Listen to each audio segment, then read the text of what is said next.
Porque esperamos que nos den una confirmación, o que nos digan, o que nos hablen.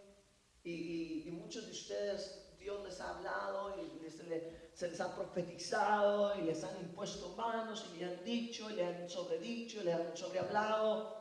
Yo le digo a esos cristianos que andan cargando con bolsas de profecía. Andan cargando con bolsas y las bolsas están llenas de profecía, pero nunca ven el cumplimiento de una sola profecía. Ahora la pregunta es ¿de quién depende el cumplimiento de la profecía? De Dios. Dios da la palabra, pero ¿de quién depende el cumplimiento de una profecía? De usted. Hola. Lea que está la parte de usted depende. Dígase, dile, de usted depende.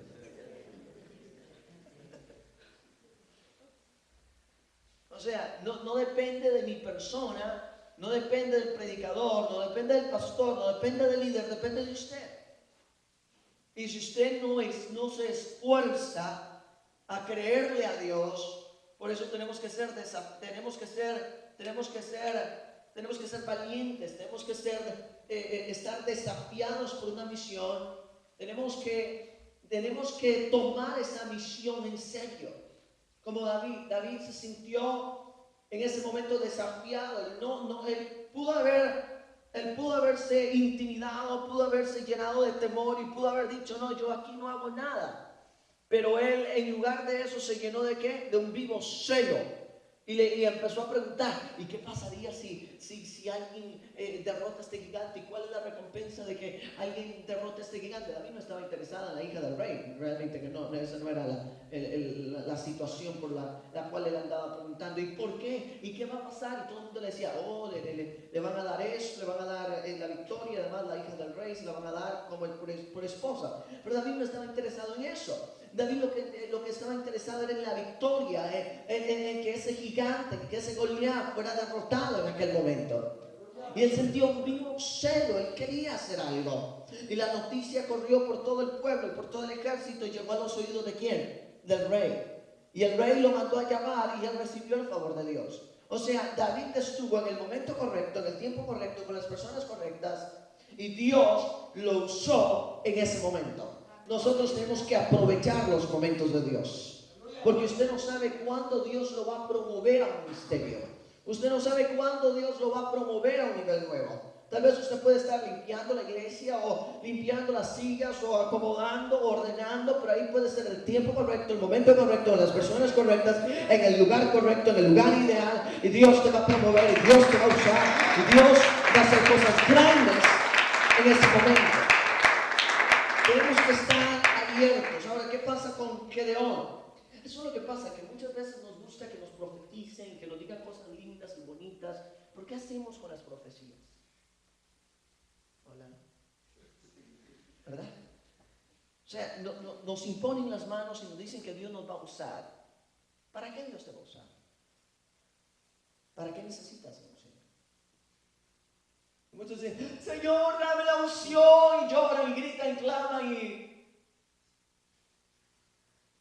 ¿Para qué quieres la unción? Para mantenerla. La unción no la mantienes. La unción la usas para algo. Y tenés que usarla para bendecir, para sanar a los enfermos, para libertar a los cautivos, para predicar el evangelio, para podrir el yugo. Para eso se usa la unción. Si querés la unción, no es para vos, nada más para que la mantengas ahí. Estoy lleno de unción. ¿Qué? ¿Vas a explotar? Tienes que hacer algo con la unción.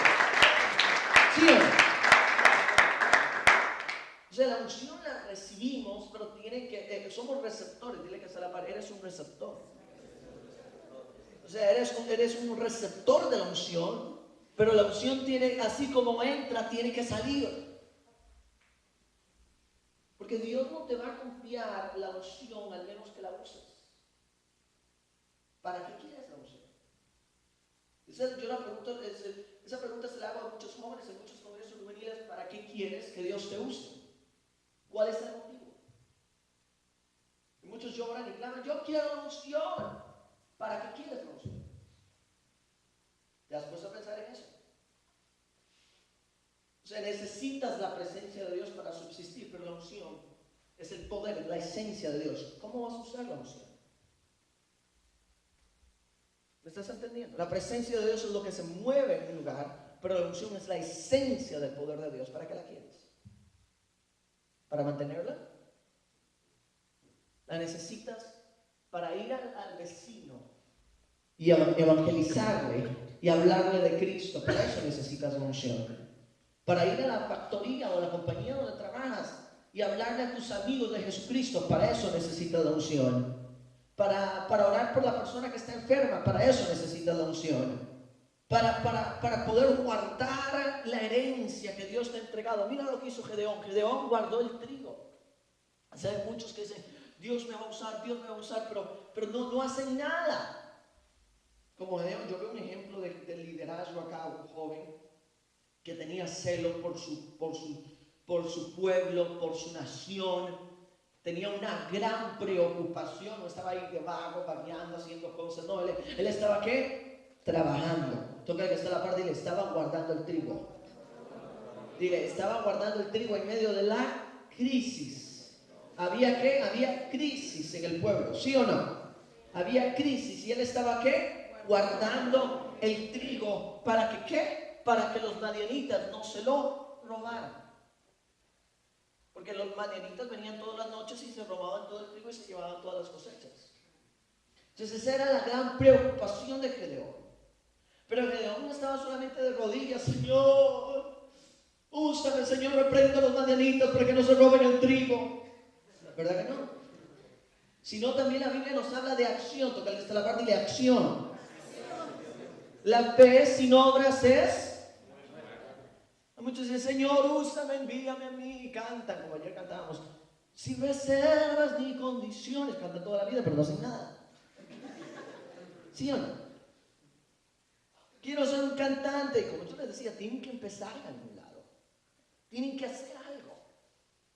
Si no, la profecía que has recibido, aunque vayas a 100 congresos de jóvenes y todo el mundo te diga lo mismo, eres un campeón, Dios te va a usar, vas a hacer la diferencia, vas a escucharlo toda tu vida y no vas a empezar porque tienes que empezarlo. O sea, no lo va a empezar el pastor, no lo va a empezar el líder de jóvenes, usted tiene que tomar la iniciativa y empezar a hacer lo que Dios le ha llamado a hacer en su vida.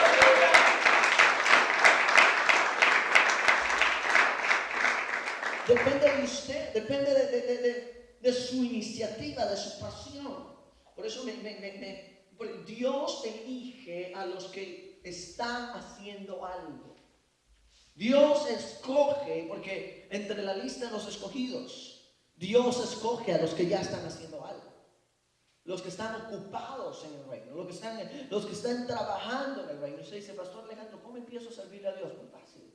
En la iglesia hay muchas cosas que se deben de hacer, que usted puede servirle a Dios, como mover la silla, limpiar. Hay muchos que no les gusta empezar limpiando los servicios, pero así se empieza.